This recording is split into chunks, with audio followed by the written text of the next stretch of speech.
Morning, all. Morning. Morning. And what a lovely day it is. Not like Oh, good. yesterday, which Connor, was we have a different person who has their camera on. Good. Eric's still there? a lovely day it is outside, actually. Sunny It and is. Actually, warm. Yesterday it was not. Yesterday it was cold and cloudy and disgusting. yeah. Are you near Albany, Eric, or where are you? I'm about 15 minutes from the college. I'm on Curry Oh, Road. oh, okay. Yeah, it is beautiful out today. Yeah. If I trusted my bandwidth more, I'd be sitting out on the porch. I agree, actually. It could snow Thursday night. It what? It could snow Thursday night. Wow. Welcome to New York. Thank What you. else I'm is- going to mute you, Evan. I will change the news by muting the news. Hear Hang no evil, see no evil, do no evil. on. 4 chats. Oh, good. All right. Let's see. Where is everybody? There's like 90 people missing. I don't know, give me like 3 minutes. Yeah, very good. But well, it's already 2 minutes late. We can't start too late. But It's Tuesday.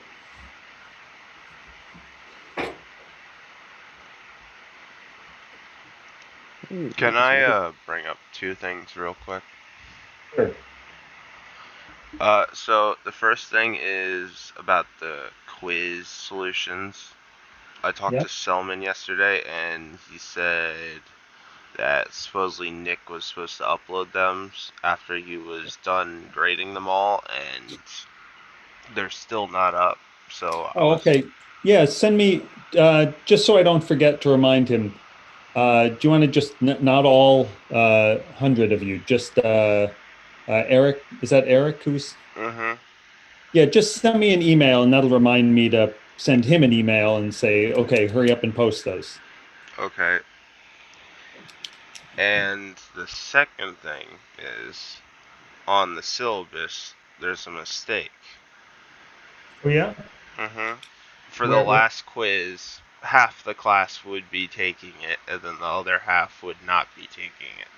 Yeah, that's right. If you don't have class, right, it's chapter 13. I could move it earlier. Yeah, maybe I will move it so that you can, if you're at the last half of the week, you can take it the week before. Yeah, I'll think about that. Alternatively, it doesn't matter if in some weeks, uh, like when we have a day off, all sections don't have the same number of quizzes exactly, right? Because if there's a chapter that occurs, if your quiz occurs on a day when there are no classes, then obviously you don't have a quiz that time. So then that just averages out. And let's see, there's been a couple of a couple people requested I post last year's exam 2, and so I will do that. And so just a friendly reminder, the exam 2 is next Tuesday, chapters 9 to 12. How does the quizzes balance out? Because we've only had days off on Wednesday and Tuesday. I've got the syllabus right here. I think it says no, it doesn't. Never mind. Yeah, it averages. So, some section may have Because the Mondays and Fridays would get every single one. yeah, that's fine. So it's just this happened back in the olden times when there were snow days, sometimes it's just an average. So if one class has 8 quizzes and one section has 6 quizzes, then it's just averaged out of 6 or averaged out of 8, and then that's weighted however it's weighted. Okay. So anyway, the exam is next Tuesday, chapters 9 to 12. So it includes stuff. We're going to finish chapter 12 today. And then the things we talk about on Thursday, when we'll start talking about inductance. But the things we talk about on Thursday will not be on the test, because that will start chapter 13. I don't want the test to be on stuff that's so close. But for the people who have fewer quizzes, you scale all the weights to be the same. Yeah, Dan, exactly. Right. So the quizzes, I forget, you have to look on the syllabus what weight the quizzes get. So you average the quiz grades, and then that's your score for the quizzes, however many you have, and then that score goes in with a certain weight, whatever the weight is for the, I forget the percentages. If it's like 20% or something, maybe 25, I can't remember. Okay, so where we left off, we had just started talking about Ampere's law. And Ampere's law is probably less confusing. Yeah, 25% quiz, 45% exams, 30% final. Thanks, Evan. So for Ampere's law, we've been finding magnetic fields using Biot-Savart law, which is fine, but it can be very messy in some cases. And so if you remember when we found E fields around charged objects, we sometimes used Coulomb's law, and we sometimes used Gauss's law. And they're the same thing. It's just that sometimes this is easy. Sometimes using this makes a problem much easier. Sometimes it's easier. Well, sometimes you just can't really apply Gauss's law in an effective way, and then you wind up using Coulomb's law. So when we were integrating to find the E field around, say, a line charge, we used Coulomb's law. When we said, okay, fine, here you have a solid charged object, charge density rho, what's the E field here? Sure, you could do Coulomb's law and find the contribution from each of these elements and integrate over all of them. But that's really hard to use Coulomb's law to do it. So we were able to use Gauss's law to make this problem easier. So in exactly the same way, Ampere's law and Biot-Savart law are the same law for finding magnetic fields. It's just they're different formulations. And there's a bunch of vector calculus to show that these are the same, which we're not going to do. But sometimes Ampere's law makes things easier to solve for a B field. So Ampere's law says integral of B dot ds around a closed loop is equal to mu naught times the current enclosed by the loop. And before we go any further, there's one important thing, and this is not a physics thing, and it's not specific to Ampere's law. It's about directions. So if I have, and this has come up before, but let's just talk about it again. If I make a loop, like a closed loop, doesn't have to be a circle, I can define I can walk around the loop this way, or I can walk around it that way. Both are perfectly fine. And I can also choose what's the direction that's normal to this loop. Somebody just unmute and tell me what direction is normal to this, right? So here's the loop, it's lying flat, it's a piece of wire lying flat on the paper. Is the normal to this surface up, down, left, right, out, or in? So here's the surface. It's this little section of paper. I could get scissors and cut it out, and we'd have a little scrap of paper here with this black line as its outline. What's the direction normal to this surface? Wouldn't it be either straight out or straight into the page? Yep, it would be either straight out or straight in. And so now the question is, which is it? Is it straight out or straight in? I think maybe either. And it's not either. You have to choose one, either out or in as normal. And you also have to choose if the positive direction around the loop is this way or this way. You're free to choose either one of those however you want, except this, and this is the key point. They are locked together. You cannot choose them independently. So if I choose the positive direction around this loop, we'll call that dl vector. Here's a little piece of loop. It has a length of dl, and it points in this direction. So if I decide that positive orientation around this loop is this way, counterclockwise from our vantage point, then I use the right-hand rule to determine the positive normal to this surface. So normal is now out.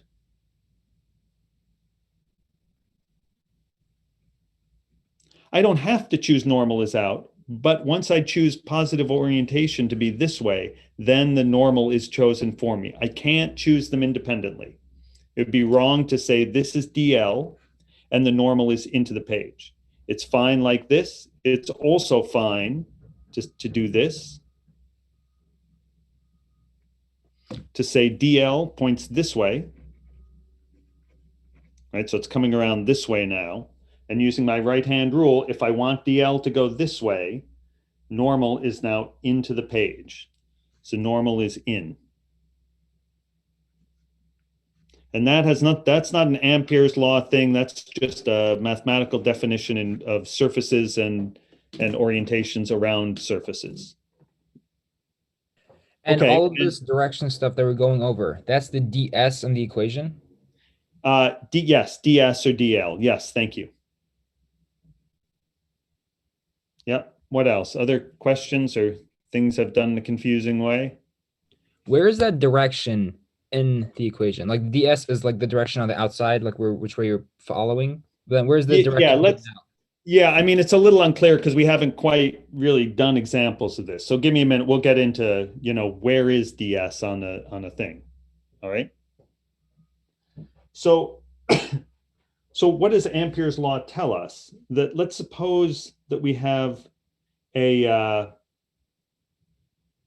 suppose I have a current I coming out of the page. All right. Let's suppose we have, so it's a long straight wire. Let's suppose we have a long straight wire.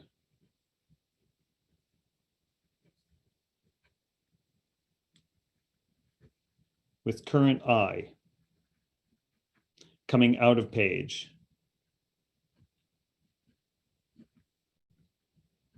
All right, now you're just looking at the current coming toward you. So we use a dot to show that the current is coming toward you. So this is the end view of the wire. Current's coming out toward you. Do you know what the B field is, let's say here? A distance r away. And of course you do, because we already derived with the Biot-Savart law, if you have a long straight wire with current I, and you're a distance r away, we did derive that the B field is mu naught I over 2 pi. Suppose we didn't. Suppose we hadn't done this already with Biot-Savart law. Then you say, well, what's the B field here? A distance r away from this long straight wire. And suppose you have no idea. You haven't done Biot-Savart law yet.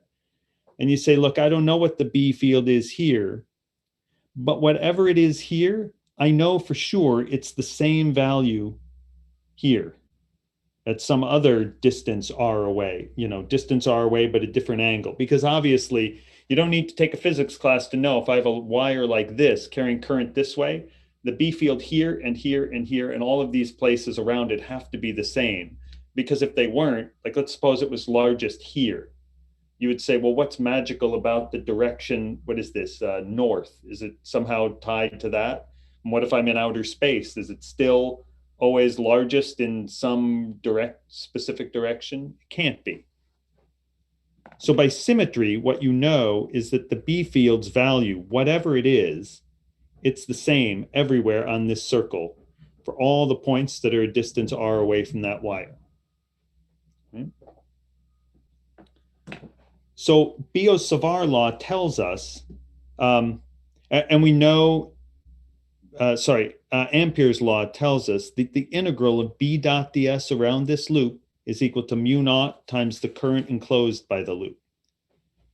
And if we go back just for a second to Biot-Savart, we know that for a long straight wire like this, carrying current I, the B field here is going to be into the page, right? So the B field there points into the page. So again, if you're looking at it end on, the B field over here points that way. The B field here at this spot points that way.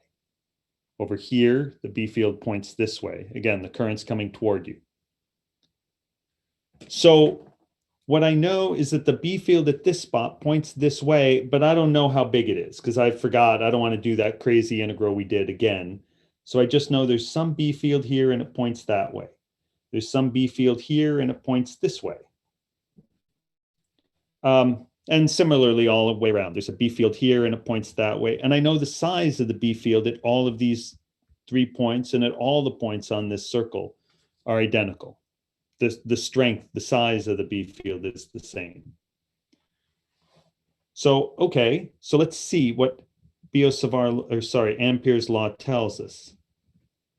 This tells us that B dot ds integrated around any closed loop at all is always going to be equal to mu naught times the charge enclosed by the loop.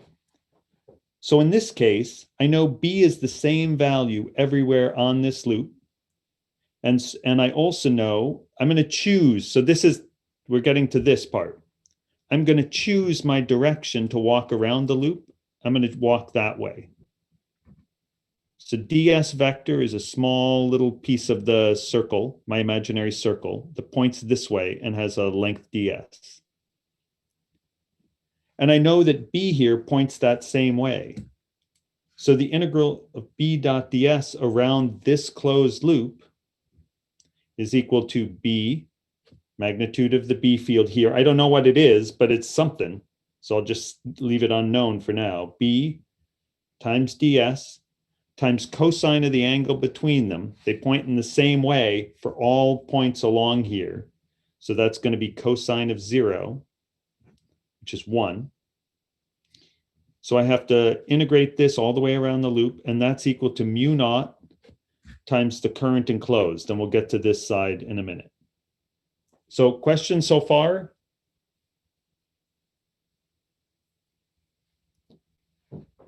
Okay. So B is the same everywhere on this circle by symmetry. And so I can pull that out of the integral. This should start to look like what the things we did with Gauss's law. So this will be B times the integral around the loop of ds is mu naught times I enclosed. Integral of ds around the loop, so in other words, the sum of this length plus that length plus this one plus going all the way around the loop, that's going to be B times 2 pi r, right? That's just the length around the loop. Now we have to ask, what's the current enclosed by the loop? Well, so what you do is you take your loop and you imagine that your loop is covered with, tissue paper or something. How much current busts outward through this? Well, it's current I. So current I is enclosed by the loop.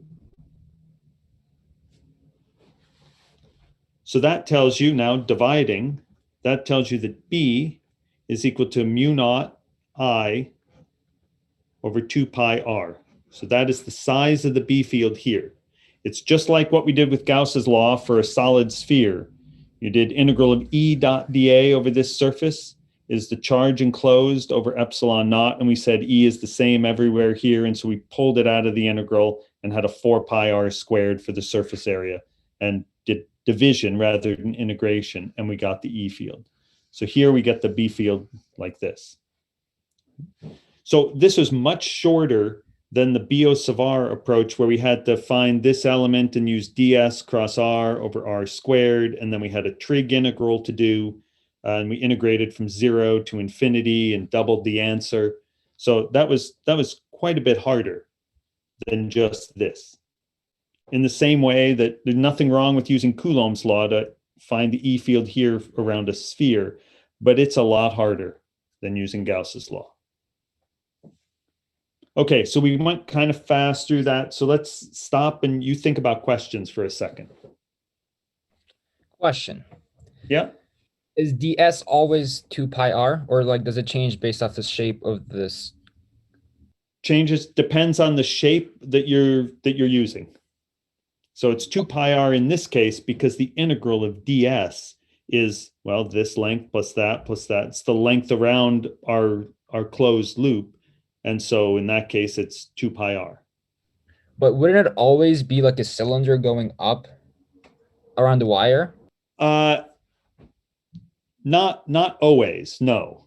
In fact, we'll do an example where it's not yet because it's a harder example, but we will come to one.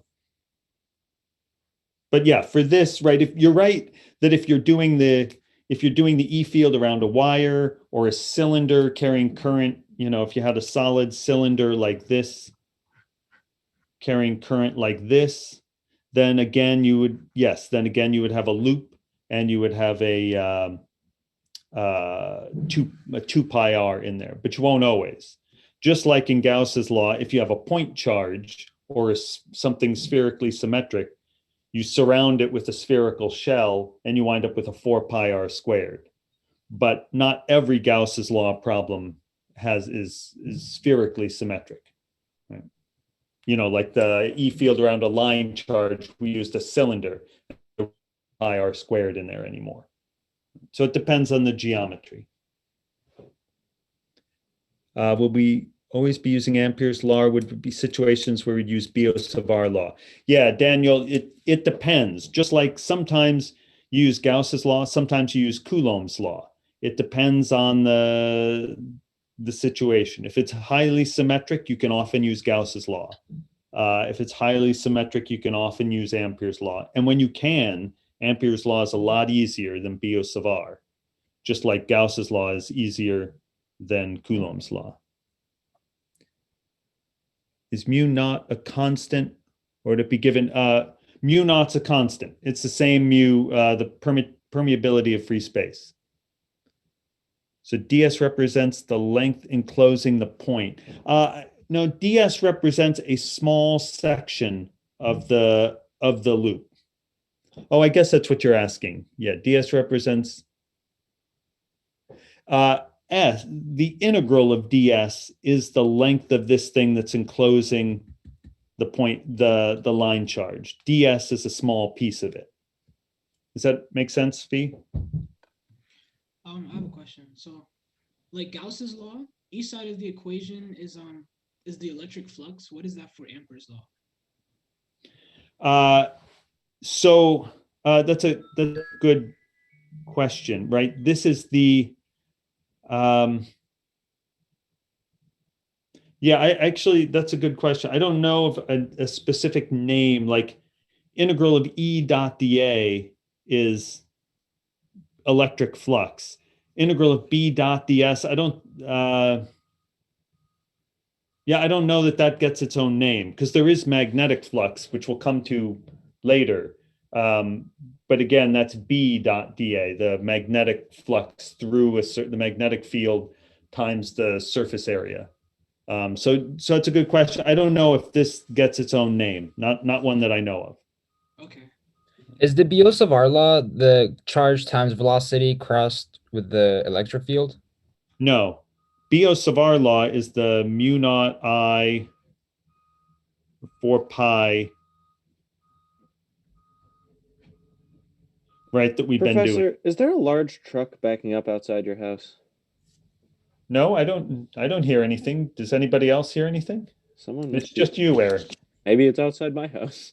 No, I'm kidding. There's a large truck that seems to be, I don't know, going forwards and backwards. It's been doing that since around 7 this morning. I was concerned. I thought I might be going crazy and hearing strange beeping noises. Yeah, no, it's not you. I have a question. So this will give you the magnetic flux for all points at distance r, right? But it doesn't give you the magnetic flux through section ds. Yeah, so let me be fussy for a second. This is giving us the magnetic field here, right?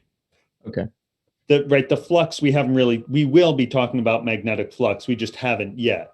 It'll be the same, if you have a magnetic field B and you have some surface area A, there's a magnetic flux through this, which would be B times A. But we haven't talked about magnetic flux yet. So this is Ampere's law is to find used to find the magnetic field near current carrying objects. Just like Gauss's law helps us find the electric field near charged objects. Got it. And somebody else was, sorry, there's two questions going on in my head at once. So this is the Biot-Savart law. What you're thinking of is the Lorentz force, whoever asked this. Right? So this was the way back in the previous chapter, a week and a half ago. Right? If I have right? We did this first. We said, okay, you have a charged particle of charge Q moving with some velocity V, and it's in a B field that's going like this. What's the force on this charged particle? This, the Lorentz force, tells you that. So that was the previous chapter. In the current chapter, we're worried about figuring out, well, you say there's a B field going like this. Where'd that B field come from? Just out of thin air? And so this chapter is concerned with saying, well, you produce B fields by having objects that carry current. So you have a wire like this carrying current I. What sort of B field does this make?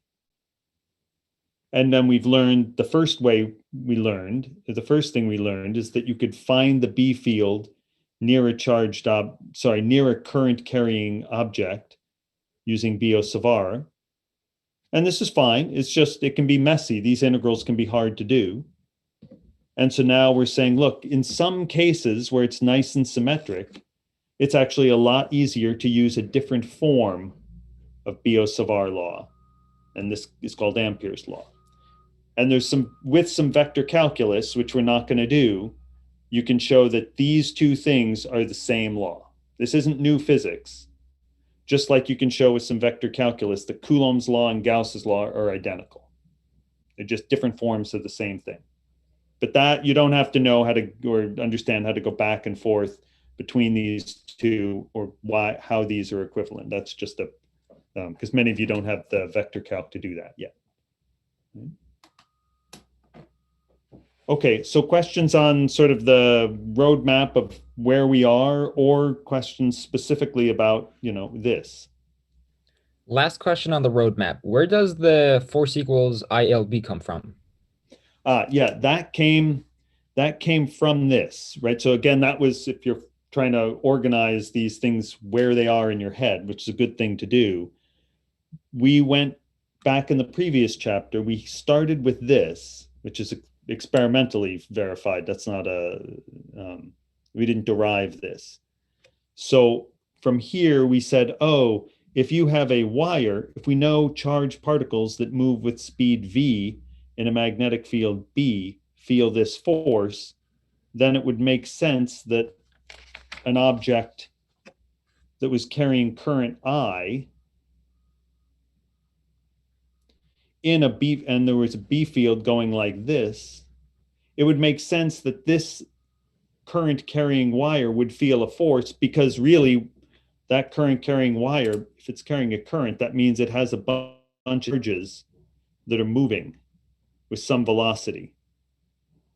And so from QV cross B, we'd say, well, the force on this current carrying wire is really the force on each of these elements all totaled up. It means it's going to have a force on the whole wire. So we went from here, and then we related velocity to current. And so from here, we went to IL cross B. And these are both true. It just, in different situations, if you have a single charged particle, that's the force on it. If you have a wire carrying current I, this in a B field, this is the force on it. Right? But both of these came before Biot-Savart law. So the order was this, then this, when we still didn't know where B fields even came from. And then we said, well, now let's figure out where B fields come from. And that brought us to Biot-Savart law. And now we say, yeah, there's another form of Biot-Savart law, which is this, which helps us in some cases. Right. Does that clear things up, Besa? Oh, that solves like 89% of my problems in this situation. That's extremely precise. But is there anything we can do to bring that up to 90? Very good. All right, what else on either the, where things fit together, or details, just specifics of doing this problem and finding the B field around this? So I have a question, Professor. Yep. This is Jade talking. So Hey, Jay. the wire that has a current coming out of it, is the current caused by the B field, or it's just a wire with a current? You could have just said a long straight wire. What's the B field around it? Yeah, no, it's a good question, right? No, the currents cause B fields, right? So it's the current that causes the B field. And you say, well, where'd the current come from? The current could come from, for example, you could have a, right? You could have a battery, and we could wire one end to, here's a long straight wire. We could just wire it like this, right? And so this thing will carry a current that goes like this. And then you'd say, well, wait a second, shouldn't there also be a B field from this wire? And there would be. So if you wanted the total B field, you'd have this, it'd be a mess. But we're just, to keep things simple, we're saying, what is the B field from this straight part of the wire? So the current, the battery or the voltage source, the electrical outlet, whatever, caused the current, and the current causes a B field. Okay, that makes sense. Okay.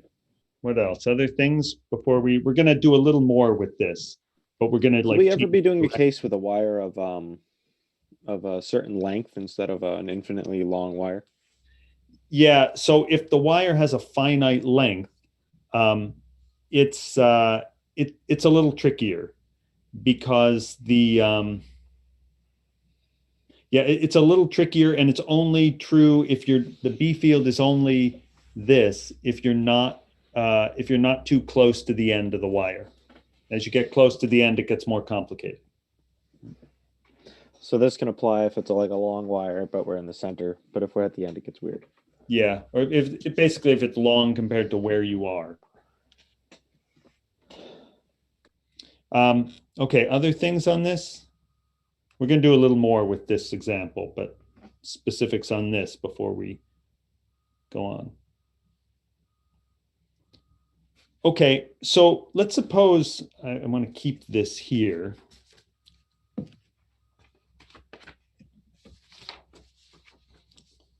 I'll just continue wasting paper. Let's kill the trees for physics. My wife Anne teaches environmental science at Skidmore, so it's okay. I've married my carbon offset. So let's see if let's do this again, but let's switch some directions. So I don't want to change too much. Let's just say we have a wire. Move it over here, actually. Wire, current I still coming out of the page. I want to find the B field again. Same thing. I'm not going to change this at all. A distance R away at this point. Well, you say, well, what are we doing? We just did this problem and we already got the answer. But let's change it a little and say, suppose we make this our loop. So here's our ampered loop. And we know that the integral of B dot ds is always mu naught times I enclosed. All right, but this time, when we did it here, I said ds goes this way. Do I have to choose it that way? No, there's no rule about that. So I'm going to choose this time, I'm going to choose ds vector to point that way. Okay. So ds vector points that way. And now the normal to this surface. So here's an outline. Here's the boundary of the surface. And the surface then is this circular region of paper. So the normal is now into the page. So this is critical. From Biot-Savart, I know that the B field at this spot points that way. And again, we're pretending we don't know how big the B field is here, but it definitely points that way. So B field points this way. DS points that way. So now we're going to have integral of B times ds around the loop times ds magnitude cosine of pi, because the angle between them is pi, is going to equal mu naught times the current enclosed. Okay, but now B and ds point in the opposite direction. And so we'll have B times ds times cosine of pi, which is minus 1.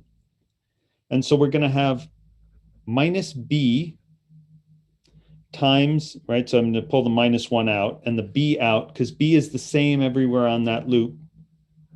Integral of ds around the loop is going to be mu naught times the current enclosed. Mu naught I enclosed. So this is going to be minus b times 2 pi r. That's the integral of ds around the loop, is equal to mu naught times the current enclosed. Now here's the trick. Real quick question. Yep. Can you just explain real quick once again why ds is equal to 2 pi r?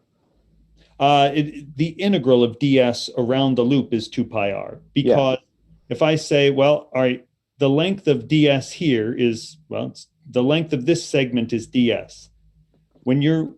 This means what is the sum of all these ds's? How long Which is going to go all the way around a circle. Right. And so what's the length if you chop this into a million little pieces and then sum the length of all those pieces? And that's the circumference formula. Okay. Right. Thank you. It's exactly the same as when you have integral of E dot dA over a closed surface. You say, what's the surface area of this little patch of the sphere here, plus this one, plus that one? It's 4 pi r squared. So here, current enclosed is funny now, because here you got to be careful. ds vector now points this way. And so we chose it. We can choose either way we wanted, but this time doing the problem, we chose ds to go this way. So now positive normal of this surface is into the page. So the current is going in the negative direction because positive normal is inward and the current is coming out. So the current enclosed is minus I. And then the minuses cancel out, and we still have B is equal to mu naught over 2 pi r.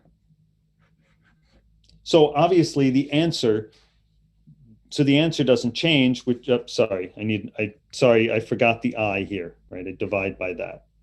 So the answer doesn't change, which it shouldn't, because the strength of a magnetic field, the distance r away from a wire, can't depend on whether or not we are thinking about a positive direction this way or thinking about a positive direction around that way. So it's not that B was negative here. So Trevor, yeah, and Jeffrey, I guess, right? So we need the integral of B dot ds.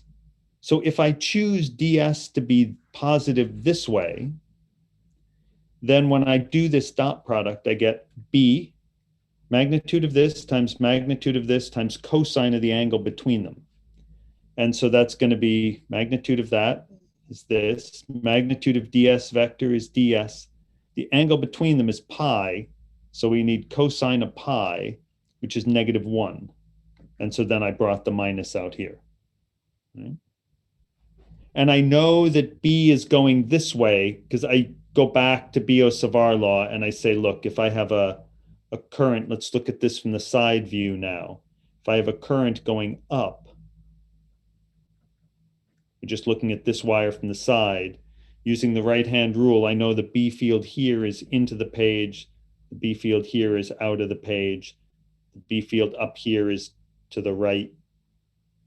Okay? Is that okay, Trevor and Jeff?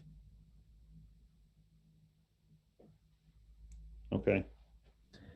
And I'm assuming we can always make our lives easier by putting those two together. There wouldn't be a situation where we need to do them backward. What do you mean backward? So like the B and DS are always facing the same way. So it's just sine of one or just one. Yeah, no, I mean, it depends. The first time we did this, we chose DS to go this way. And so B and DS pointed the same way.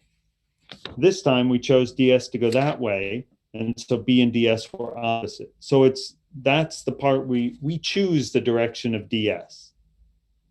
Right. And then, yeah, so phi, how does I become negative? So it's tied to the fact that we chose ds to go this way. As soon as we made that choice, then the normal to the surface that is surrounded by this outline, the normal to the surface is in, not out. First time we did it, we chose ds to be this way, which meant normal was out, and the current is going in this direction. So the current is going in the positive normal direction. In this case, if ds is this way, positive normal is now in. So positive normal is that way, but the current is coming this way. So the current enclosed is a negative amount. Right. Is that okay? So we can always say B and DS, it should be, Jeff, go the same way regardless. You often can, but you got to be, I don't want to say always. It depends on the problem, Jeff. Sometimes you wind up, you have to choose a direction and you may have more than one current. So we'll get into doing that shortly. Okay, and on your own, just to make sure you have the hang of this, you can also say, what if I have a current I going into the page? And if I want to know the B field a distance R away, then I would make again this same loop. And then I'm going to have integral B dot ds is mu naught I enclosed. And I got to choose a positive direction around. And so maybe I will choose ds to be this way. Now my normal to this surface is out. And so here, if ds goes that way, my normal is outward. This integral is going to do the same thing as before, except now B is going to point this way because the current is into the page. And so the B field over here goes that way. And so again, I will have B times 2 pi R times -1 is equal to mu naught. Now you got to be careful. ds goes this way. And so the normal points out and the current points inward. So the current enclosed is -I. All right. And again, you wind up with the same thing. B is mu naught I over 2 pi R. So the negatives cancel again. So it brings us back to our result that if the current is coming out of the page, the B field over here is that way. If the current is going into the page, the B field over here would be down. All right. And again, that's not some magic crazy physics law of, wait, why does the B field reverse when you reverse the current? That's nothing more than just, if I have a wire with current I going this way, if you're here, the B field is coming toward you. If you're here, it's coming toward me. If you're here, it's going to that way. And so that if you're looking above, from above the wire, you see the current, it seems to go around there. The B field seems to go around that way. But if you look from underneath, then of course the directions, just do this with a pen and a line, look from underneath and it looks like it's going the other way. That's not some crazy physics law. That's just geometry and how, directions in 3 dimensions work, right? If something is going around that way, from above, it looks like it's this way. And from below, it looks like it's the other way. Right? It's why you have to say, when you say something is turning clockwise, you got to say clockwise from which side are you looking at the thing. Right? So there's nothing really more when you say the B field switches if the current is going in or out. That's nothing more than 2 observers standing on opposite sides. One of them's looking down on the wire, one of them's looking up at it. Okay. But that all gets, that's all taken care of by the signs when you do Ampere's law correctly. Okay. All right. So think about questions before we go on. We're going to do a couple other examples of this.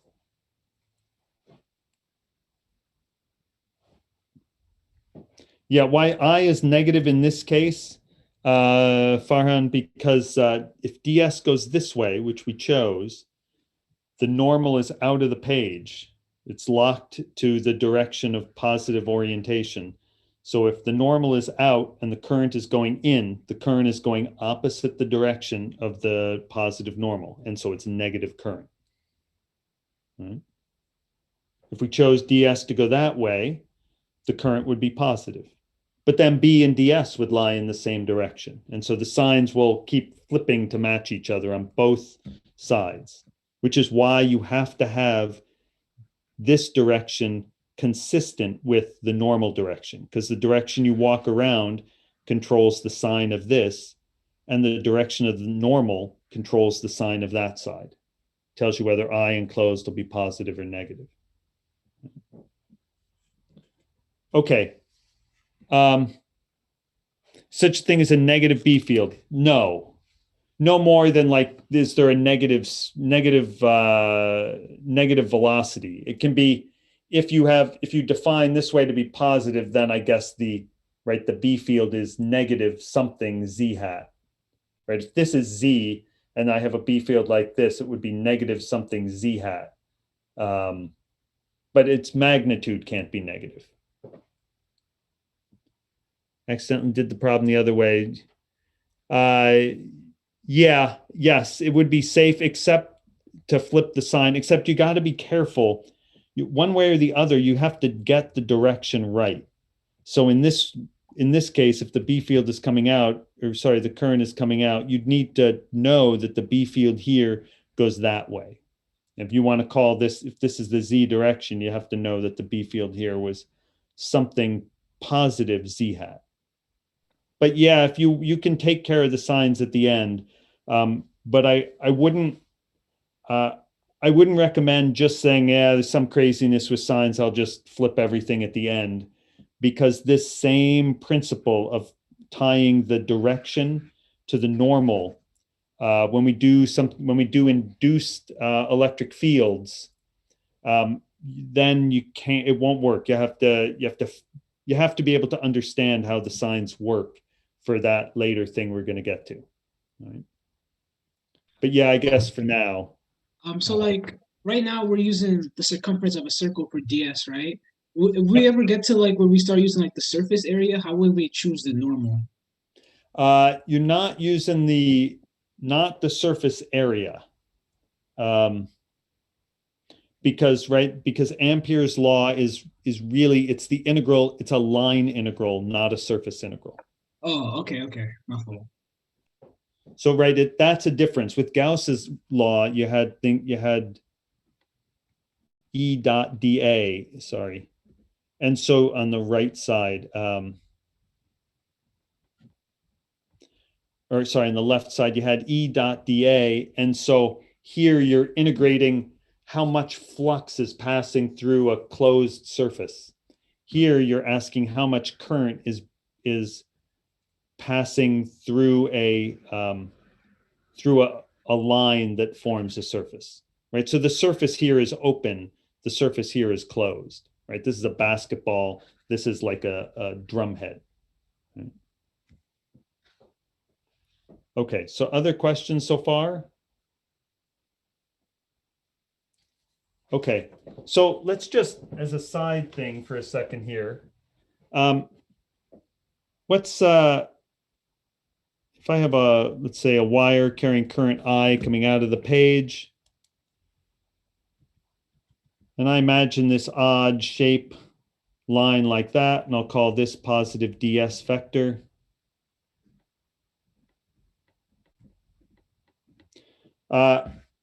What's the integral of B dot, this crazy shape? I don't know what it is. I'm not even going to tell you what shape, but it's obvious, could be some mathematical function. Some parametric function is R is a function of theta going around. Integral of B dot ds around this whole loop, right? I don't know, B field has some value here and it points that way. B field has some value here, points that way. The B field here points this way. And if you integrated this whole thing, so at this spot, B goes this way, ds vector goes that way. But I could, in principle, I could find B at every spot on here and calculate the angle between the tangent and B, and then write that as a function of where I am on this loop, and integrate all the way around. And if I did that, I'd be very tired because this looks like a messy shape. And what would I get when I was all done? the answer to this integral? Isn't it going to be mu naught times I Yep. enclosed? Yep. And yes, I enclosed, but in this case, I enclosed is just I. Yeah. Yep. How about this one? I have a current I here. I have another current I over here, and I have a wire with current 2I going into the page over there. Now this would be really hard because now at this spot, the B field here, there's a component of B field here from this wire that would point that way. The B field at this wire or at this spot from this wire would point down. The B field at this spot from this wire, now I got to use the right-hand rule the other way. The B field over here from this would point up. So at every spot, I'd now have to calculate the B field from 3 different current sources and dot it with ds and integrate all the way around. And if I did that whole integral, what would I get? If I calculated B everywhere on this shape, I gave you this shape as a function. You calculated B at every spot and did the whole integral. What do you get? Yep, Gavin, good. You get 0. I don't need to know B at any place. I don't know B at any spot, but I do know the integral of B dot ds around the loop. Just like I can know the integral of V times dt if you tell me you started at noon and drove to 4 p.m. I know the integral of V dt. I don't know what speed you were going at 2:30, but I do know the answer for the integral. Can you It's the say total one more distance you go. time why it's 0? I didn't catch that exactly. Yeah, so this one is 0 because, I think you didn't catch it because I forgot to say it. So the integral is 0 because the total current enclosed, ds goes this way, so positive normal is out. And so the current breaking through this surface is plus 1I plus another I minus 2I. So the total current breaking through the surface is 0. And so that integral is 0. Okay. And similarly, if I had a current I coming out of the page, and this we talked about a little last time, and let me just do it as a circle. Over here at this spot, right? B over here from that wire, B is going to point this way. And ds vector, I'll just say ds vector is positive, that I'll go around that way. ds points this way. Over here,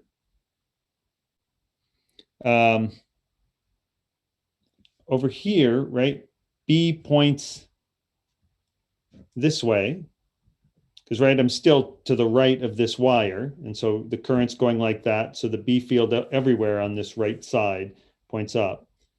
So B goes this way, but now in coming around, ds points the same way, right? So this one's interesting. There will be a negative contribution to the integral of B dot ds here and a positive contribution there. And then in between, right at this spot, B is going to point that way, and ds points this way. So I guess it'll be positive and kind of small because B and ds are kind of perpendicular to each other. And if I integrated around this whole thing, what would I get?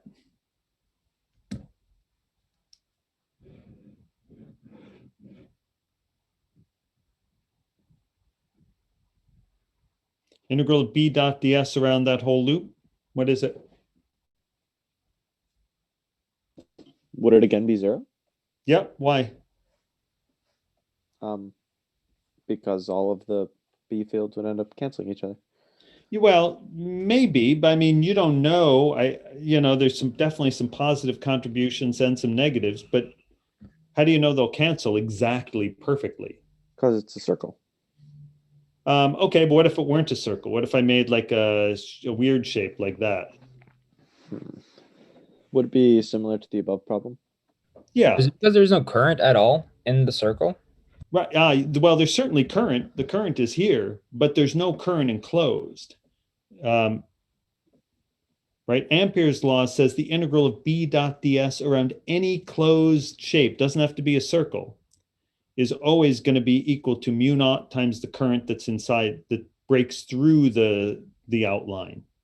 And in this case, there is no current breaking through the outline. If I imagine a surface that I paint in between within the outline, there's no current breaking through at all. So I enclosed is nothing here. So integral of B dot ds is 0. And then I know we did this last time, but I think it's useful. We're not deriving the equivalence of Ampere's law and Biot-Savart, but it's useful to imagine what happens, right? Here's let's just make it a circle. And I have this wire carrying current I like this. If this is outside the loop, and I'm going to make ds be positive around this way, so positive normal is out. Like when it's here, it's just like, as Eric noted, you're going to have some B here, you'll have B and ds going the opposite way. Here you'll have B and ds going the same way. And so you'll get some elements sort of trying to cancel each other out. But look what happens as I move this closer and closer. As long as it's still on the outside of the loop, even if it's really close, here B and ds go the opposite way. Here they go the same way. So I'm still going to get some cancellations. As soon as this crosses this boundary and is now inside, now I have B and ds will point the same way. It'll always be, they'll always generally point the same way, not exactly unless it's in the middle. But here B goes that way, ds suddenly goes this way.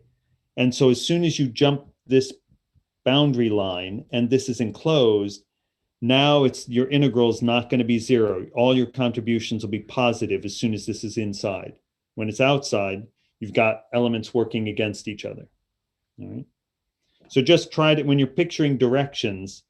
So in this case, integral of B dot ds is going to be mu naught times I. This will still be hard to compute because B is going to be different values at every spot along here because your loop is not centered on the current. But if you worked out the integral, you'd still get mu naught I here, and you get 0 in this case.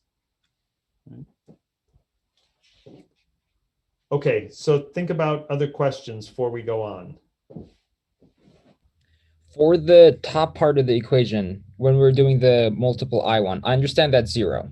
But if there's just one I, how do you do it over a weird situation? Do you just leave it as integral of ds and?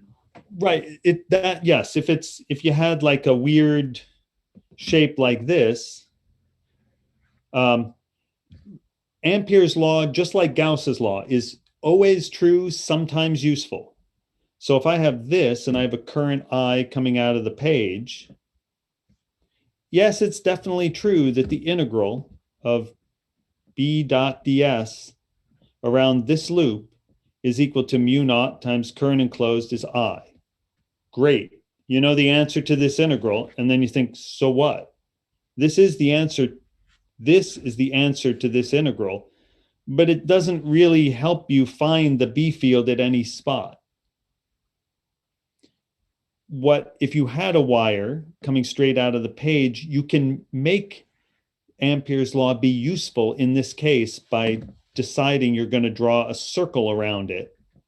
And then in that case, you'll be able to use Ampere's law to actually find the B field at a point in space.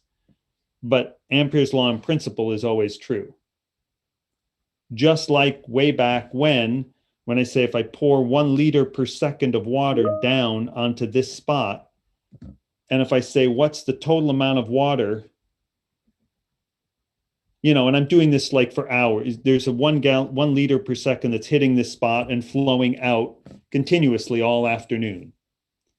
And I say, what is the total flow rate over this entire closed line. You'd say 1 liter per second, because that's how much is going here and it's pouring out, it's flowing out. And so you'll have the total crossing amount of water crossing this whole boundary per second is a liter, 1 liter per second.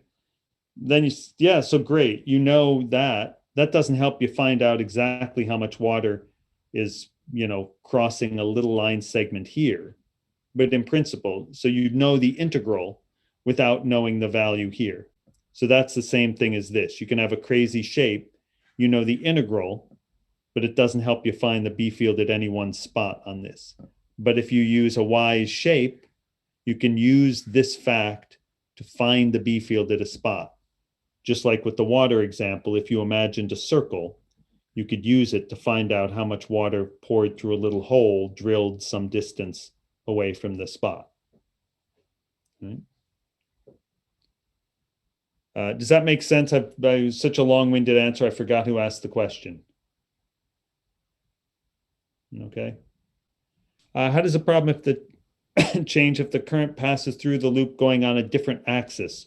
Right. So if the current were like this and you had your loop flat, it is still true that would still be true. The integral of B dot ds around that closed loop would still be mu naught times I, but that wouldn't help you find the B field at any spot along this loop, because you couldn't guarantee that the B field was the same all the way around a loop that's sort of flat, that's parallel to the sheet of paper if the current is going like that, because some parts of the loop are going to be close to the wire and other parts are going to be farther away.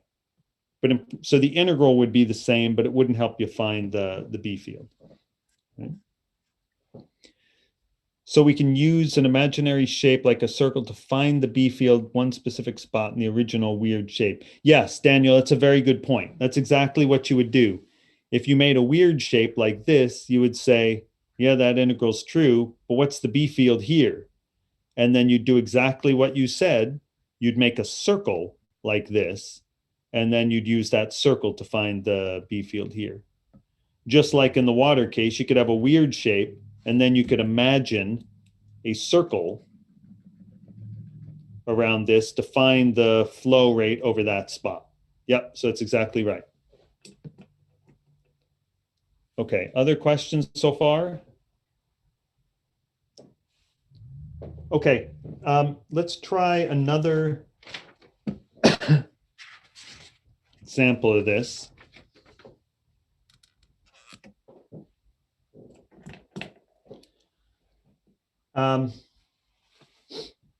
So let's look at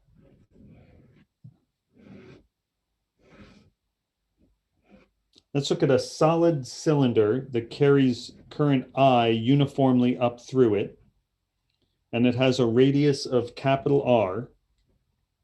So, right, so you're imagining like a fat wire, or it doesn't have to be fat, but just to make it easier to draw. So there's a wire carrying current like this, and the wire itself has some radius capital R. What's the magnetic field inside the metal itself? And let's say, what's the B field at this spot here, which is a radius little r out from the center. And right, this thing then continues up like that, current I. Well, just like we did before, I don't know what the B field is here, but I know that the B field is the same everywhere on that dotted line. Whatever its value is, it's the same everywhere there. So I'll use Ampere's law. Mu naught, so B dot ds is mu naught times I enclosed. And I'm going to choose, if you think about this, the current as being a bunch of little skinny wires, a bundle of them going up through it, you can convince yourself that the B field here is going to go around this way. And I'm going to choose ds vector to go around that way. I could choose either one I want. So ds vector will go around that way too. So here, integral of b dot ds, b and ds point the same way. So this is going to be b times ds times cosine is 0, not theta, 0, which is 1. Still looks like a theta. Is mu naught times I enclosed. So again, in this case, because of this shape, this will just be, b is the same everywhere on that loop by symmetry, and so I'll pull it out. And so this will leave me with b times 2 pi r times cosine of 0, which is 1, is equal to mu naught times the current enclosed. So now this is the part where you got to be careful. If the whole wire has current I coming up through it, and it has radius capital R, take a second and on your own paper, figure out what is the current that breaks through this green, the surface that's surrounded by that green line. It's not I, because right, some of the current is going up here outside the green line. How much current is going up through this portion? Don't answer out loud or yet. Give everyone a minute to work it out.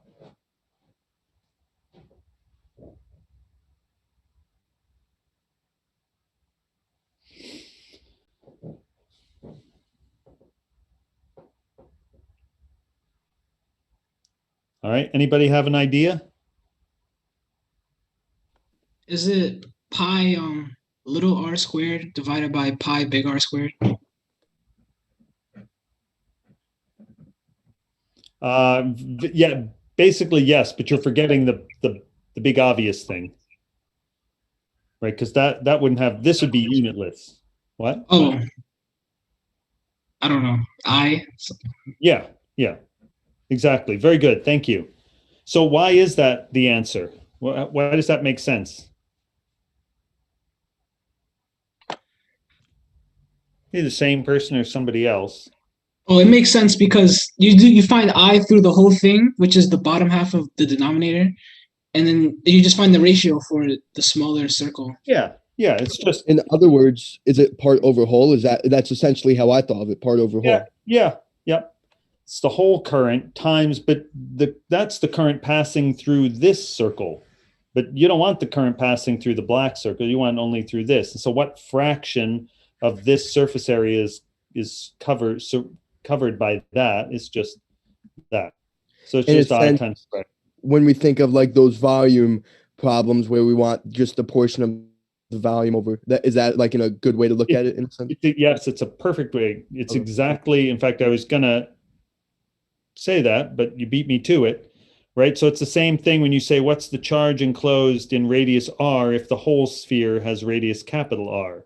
It would be, the total charge on this sphere times 4/3 pi little r cubed over 4/3 pi capital R cubed. So it's that's the just same our thing. cylinder formula, but we're dividing because it's inside. Well, in this case, when we did with Well, in that Gauss case, it's law, a sphere, but I'm talking about the. yeah. So it's right. It's this fraction of surface area, pi r little r squared over pi capital R So squared. that's surface area though, not. Sure. Not the area of this curved part, because if you think about, right, you have to think about what makes sense here. The current going through this green line, the surface surrounded by the green line is going to be whatever current busts through here. And so it's going to be the fraction of the whole cross section that's covered by the green circle. So that. And so then just dividing tells you that, so lose the pi's. And so this will be mu naught I little r over 2 pi capital R squared. All right, so that's if you're inside. So be inside wire. All right, think about questions on this so far. I understand the whole over part, like Evan was saying. I get that. Why aren't we multiplying it by the height to get like the whole cylinder? Why are we just doing the 2-dimensional for the circle? Well, I guess I would say this. Suppose I have forget about electromagnetism. Suppose I have I gallons per second flowing through a hose that has radius R. And then you put like a little garden hose, like somehow in the middle of this, right? So you've got a large pipe, and then you've put this smaller garden hose in it. And the whole current's going here. So there's I gallons per second going through the whole outer pipe. How many gallons per second are going through this? You don't really care about the length of any of this, right? The length doesn't matter. It's only the relative width of this compared to that.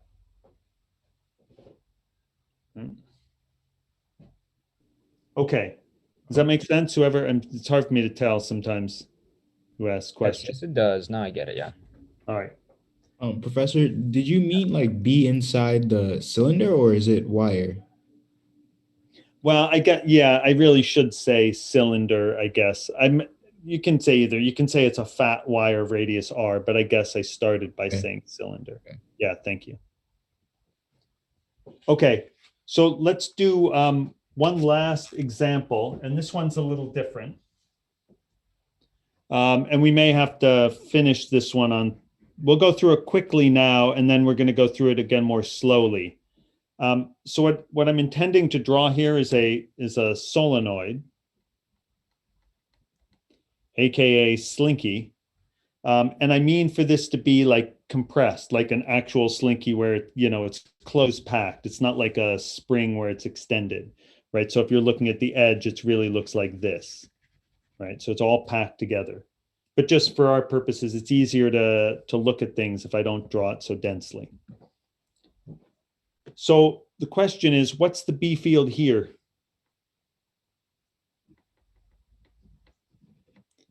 Right? It's at the center of this whole solenoid. Well, this one's a little tricky. What we're going to do is we're going to draw an ampere loop that's a rectangle, comes down and it cuts through the solenoid, comes outside, comes back in, and goes like that. Okay, the first thing in doing this is to remember, let's take one loop of this solenoid and just cut it out of this thing and lay it here. Then look at it end on. So this solenoid, sorry, there's a current I going through it. So you can really think of a solenoid as basically just a stack of current carrying loops, each one its own ring. And then they're all just each one carrying a current I, and they're all stacked on top of each other. What we know is if I have a ring here carrying current I like that, the B field at this spot is out of the page, right? Because remember, you put your thumb in the direction of the current and your fingers curl in the direction of the B field. So the B field here from this little element is out of the page. The B field here from this element with current going that way is also out of the page.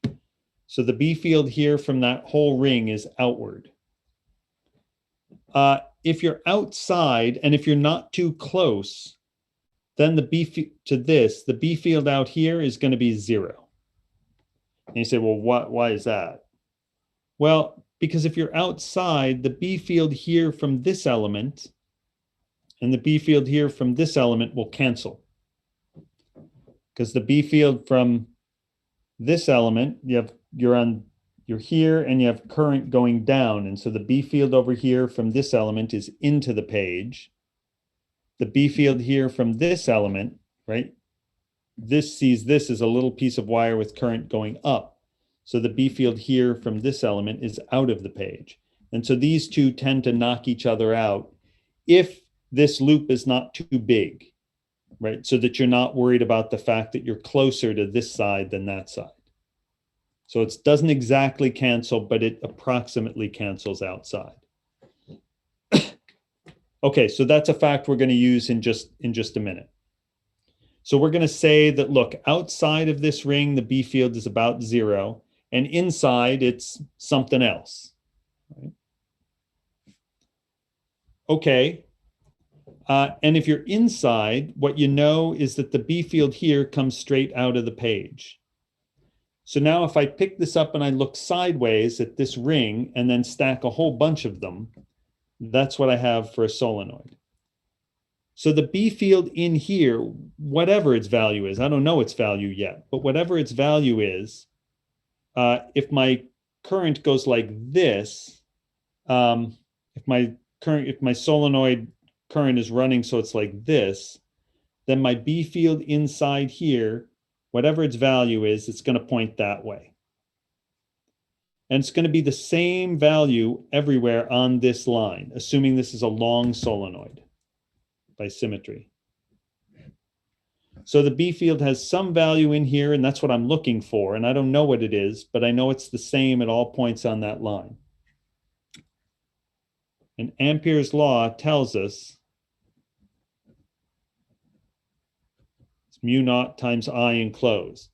So if I find B at every spot along this rectangle and integrate B dot dl around the whole thing, that I will get mu naught times I enclosed.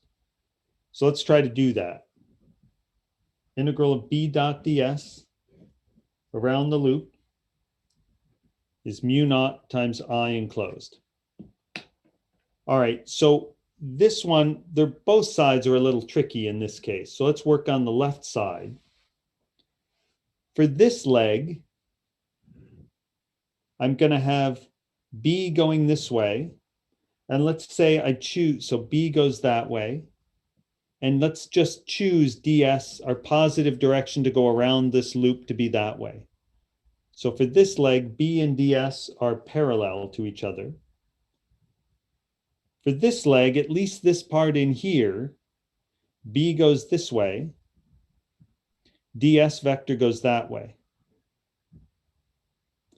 Out here, once I cross outside, when I'm down in this part, B equals 0 outside. On the lower part of this side leg, B is 0, and on this long leg down here, B is 0. And over here, I get the same thing. B and ds, B will go this way, and ds vector goes that way. And here, B is 0.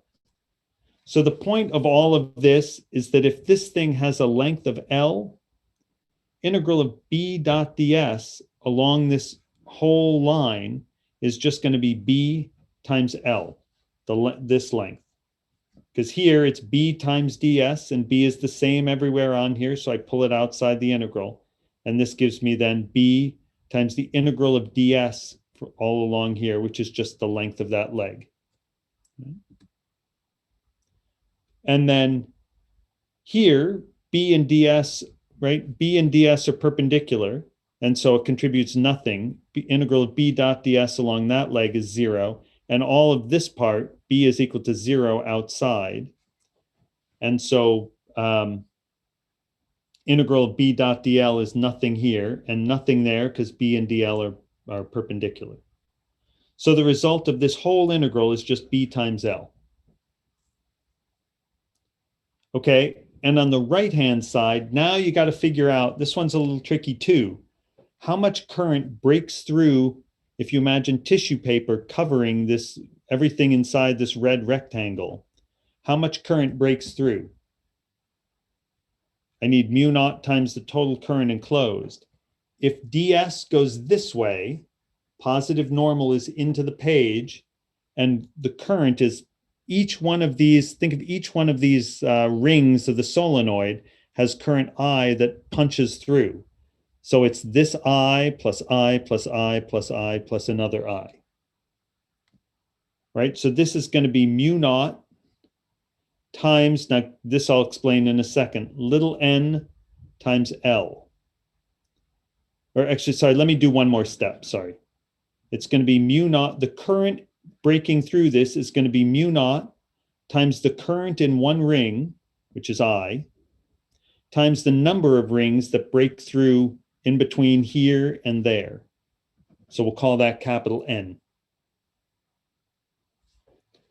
Okay, and then the question is, well, how many rings are in here? It looks the way I've drawn this, it looks like it's 5, but obviously the number is not 5. It depends how the thing is wound. So this thing, so this is number of turns of the solenoid inside